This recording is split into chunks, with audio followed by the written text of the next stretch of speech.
जब से बीजेपी ये इस सदन में आई है तब से यहाँ पे उन मर्यादाओं का कोई ख्याल नहीं रखा जा रहा है।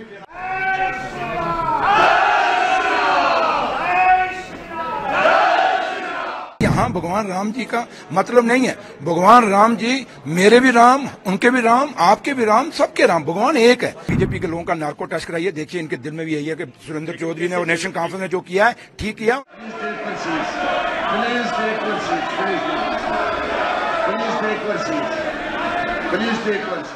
इनके इरादे ठीक नहीं हैं। ये फिर से वैसा माहौल जम्मू कश्मीर में बनाना चाहते हैं। धारा 370 अब इतिहास का हिस्सा है जो दोबारा वापस नहीं आएगा।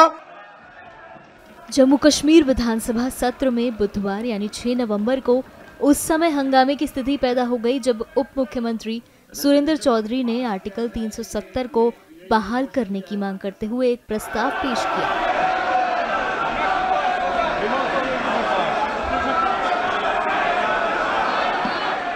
इसे बीजेपी के नेताओं के कड़े विरोध के बावजूद बहुमत से पारित कर दिया गया। इस दौरान सदन में भारी हंगामा देखने को मिला और भाजपा नेताओं ने जय श्री राम के नारे लगाए।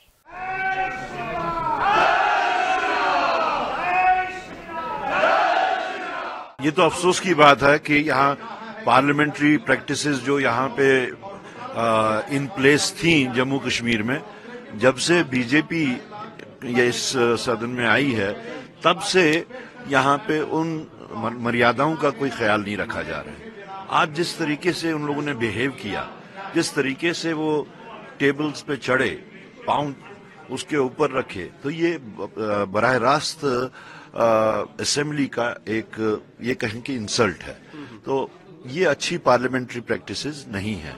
बाकी ठीक है, आपको अपनी बात रखनी है, आप एक दायरे के अंदर रह के, इखलाकी दायरे के अंदर रह के भी वो बात कर सकते हैं, लेकिन जिस तरीके से उन्होंने बिहेव किया, मुझे नहीं लगता कि ये कोई भी समाज जो है इसको एक्सेप्ट करेगा। 15 दिन से जो यहाँ हमारी सिचुएशन बनी after formation of the government, कल जो एलजी साहब का बयान भी आया, काफी तलख लफ्ज थे उसमें कि जहां पर भी किसी शय दी गई है किसी भी मिलिटेंट एक्टिविटीज, वो जमीन ही साफ कर दी नीचे। अब मैं काफी दिनों से इस बात पे बात कर रहा हूं कि जब तक यहाँ पे हॉलिस्टिक अप्रोच नहीं लिया जाएगा, जब तक यहाँ पे एक इंक्लूसिव अप्रोच नहीं लिया जाएगा, ये 2 पावर सेंटर्स का जो तरीक़ेकार यहाँ पे चल रहा है, मुझे नहीं लगता कि ये मुल्क के हक में है या जम्मू कश्मीर के हक में है। आप चाहे वो सिक्योरिटी की रिव्यू मीटिंग्स को लीजिए, चाहे सेक्रेटेरिएट में जो मुलाजमीन हैं उनको हैंडल करने की बात ले लीजिए, तो इलेक्टेड गवर्नमेंट है। मेरे ख्याल में एलजी साहब को, ऑफ कोर्स वो एक कॉन्स्टिट्यूशनल हेड हैं, हमें उसमें कोई एतराज नहीं है, उसका हमें पूरा उसका सम्मान है, लेकिन अब एक इलेक्टेड गवर्नमेंट है तो इलेक्टेड गवर्नमेंट को जो उनके इख्तियारात हैं, जो उनके हकूक हैं, उसका इस्तेमाल उनको करने देना चाहिए। और जिस तरीके से इस वक्त वो आई थिंक अभी उन्होंने शायद इस चीज को मेरे ख्याल में एक्सेप्ट नहीं किया है कि यहाँ पे इलेक्टेड गवर्नमेंट है।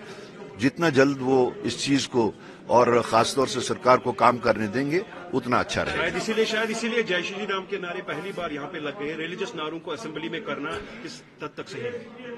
ये देखिए, जो हमारा प्रियम्बल है, अगर उस प्रियम्बल को ये लोग पढ़ें तो उसके हिसाब से किसी भी मजहबी नारे या किसी भी मजहबी जज्बात को उभारने की इजाजत नहीं है। तो ये तो सबसे पहले कॉन्स्टिट्यूशन की ही एक वायलेशन है। सबसे बड़ा नुकसान इसमें जम्मू को हुआ है। जम्मू के लोगों को जितना नुकसान हुआ है इतना कश्मीर में नहीं हुआ, क्योंकि वहां जमीनें भी बाहर के लोग ले रहे हैं, वहां आपका रोजगार भी बाहर के लोग ले रहे हैं, वहां जो आपकी माइनिंग है, दरिया खाली हो गए, बाहर के लोग लेके जा रहे हैं, आपकी इंडस्ट्री की जमीनें बाहर के लोग लेके चले गए, आपकी जो यहाँ वाइन शॉप जो पॉलिसी चली है, हमारे लोगों की, अपने जम्मू कश्मीर के लोगों के पास दुकानें होती थी, आज उनको दुकानें कैंसिल करके आज उन्होंने बाहर के लोगों को दे दिया। तो जम्मू कश्मीर के पास बचा क्या? तो इसलिए जम्मू कश्मीर हम आज अगर देखें, बीजेपी अगर दिल्ली में सरकार चला रही है, नीतीश कुमार जी को साथ क्यों लेके चल रहे हैं? उनको भी तो ये वादा किया है कि हम आपको स्पेशल स्टेटस देंगे। चंद्रबाबू नायडू को भी यही वादा है कि हम आपको स्पेशल स्टेटस देंगे। हिमाचल हमारा पड़ोसी राज्य है, उसको स्पेशल स्टेटस। तो इसलिए यहाँ भगवान राम जी का मतलब नहीं है। भगवान राम जी मेरे भी राम, उनके भी राम, आपके भी राम, सबके राम, भगवान एक है। तो अगर भगवान राम जी हैं, तो अगर ये भगवान राम जी का नाम लेकर नारे लगा रहे हैं, तो मैं इनको कहूंगा कि भगवान राम जी क्या कहते थे, सबको भगवान राम जी का जो राज्य था उसमें हर आदमी को हर सुख था, कोई जात बरादरी मजहब फिरका प्रस्ती नहीं थी। तो इसलिए कहूंगा हम भी आज क्या कह रहे हैं, हम भी भगवान राम जी के रास्ते पे चलकर उनको बता रहे हैं कि जम्मू कश्मीर का जो हक है, वो स्टेट है, हमारा स्पेशल स्टेटस है, वो हमें मिलना चाहिए। ये रेजोल्यूशन कहीं जम्मू कश्मीर को कोई अलग रास्ते बता, हम तो हिंदुस्तान के उस रेजोल्यूशन में लिखा है हिंदुस्तान को हम मजबूत करना चाहते हैं, हिंदुस्तान का आइन बहुत बड़ा आइन है, उसी के साथ सब चलते हैं। उस आइन के अंदर अपना हक मांगा है, डेमोक्रेटिक राइट मांगा है, इसलिए आप इसको इस नजरिए से देखें। बाकी अगर आप बीजेपी के लोगों का नार्को टेस्ट कराइए, देखिए इनके दिल में भी यही है कि सुरेंद्र चौधरी ने और नेशनल कॉन्फ्रेंस ने जो किया है ठीक किया, और मैं अपने लीडर डॉक्टर फारूक अब्दुल्ला साहब, उमर अब्दुल्ला साहब का शुक्रिया अदा करता हूं कि जिनका इतना बड़ा विजन, और जो मैनिफेस्टो में हमारा था कि जो उमर साहब ने कहा था कि जब हम असेंबली में जाएंगे, क्योंकि ये लोगों की चुनी हुई सरकार है, हम नॉमिनेटेड नहीं है, हम अपॉइंटेड नहीं है, जैसे यहाँ 6 सालों में आते रहे, हम इलेक्टेड लोग हैं, हमें लोगों ने चुना हुआ है। और आज हमने जो किया है, चाहे वो जम्मू के लोग हैं चाहे कश्मीर के लोग हैं, उनके दिल की बात की है। लोगों को गुमराह किया जा रहा है, ना तो इनका प्रेरोगेटिव है ना इनको कर सकते हैं। दूसरा, नेशनल कॉन्फ्रेंस 370 का पुराना स्टेटस बहाल करके ये बताना चाहती है कि हम वाल्मीकियों के खिलाफ हैं, हम गोरखा समाज के खिलाफ हैं, वेस्ट पाकिस्तान रिफ्यूजीज के खिलाफ हैं, और पहाड़ी और जो गुजर बकरवाल हैं उनके भी खिलाफ हैं। आखिर चाहती क्या है, ये लोगों के सामने देना होगा, और कांग्रेस भी उसके समर्थन में बैठी है, उनको भी जवाब देना होगा। इनके इरादे ठीक नहीं हैं, ये फिर से वैसा माहौल जम्मू कश्मीर में बनाना चाहते हैं जिसको कि कभी इनके इरादे कभी पूरे नहीं होंगे।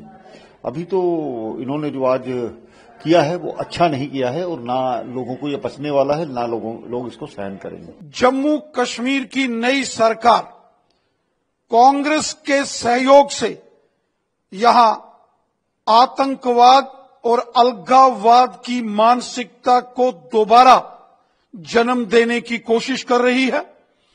नेशनल कॉन्फ्रेंस कांग्रेस के सहायता से जम्मू कश्मीर के अंदर पाकिस्तान के एजेंडे को, आतंकवादियों के एजेंडे को, अलगाववादियों के एजेंडे को वापस लाने की एक कोशिश नेशनल कॉन्फ्रेंस और कांग्रेस पार्टी कर रही है। जिस धारा 370 ने जम्मू कश्मीर को बर्बाद किया, जिस धारा 370 ने जम्मू कश्मीर में मानवाधिकारों का हनन किया, जिस धारा 370 ने जम्मू कश्मीर के अंदर 2-2 झंडे लगाए, अलग से झंडा, उस धारा 370 की पैरोकारी करके नेशनल कॉन्फ्रेंस और कांग्रेस ने देश के साथ और संविधान के साथ बहुत बड़ी गद्दारी की है।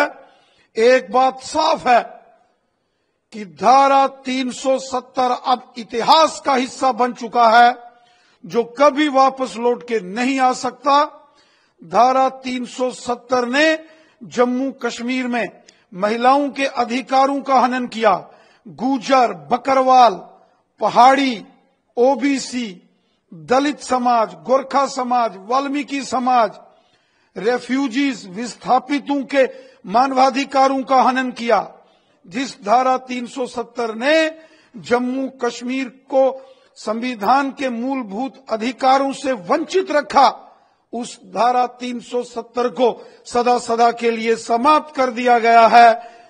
राष्ट्रद्रोही एजेंडा जो कांग्रेस और नेशनल कॉन्फ्रेंस ने जम्मू कश्मीर की विधानसभा में लाया है, उसको भारतीय जनता पार्टी किसी कीमत पर स्वीकार नहीं करेगी।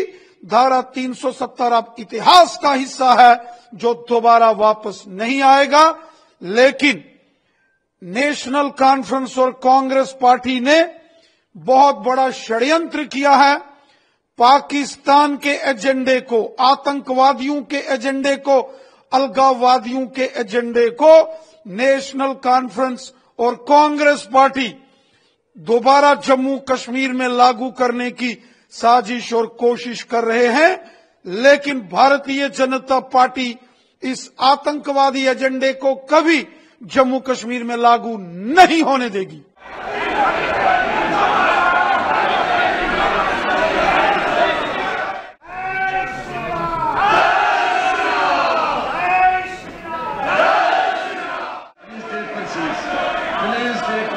Please take one seat. Please take one seat.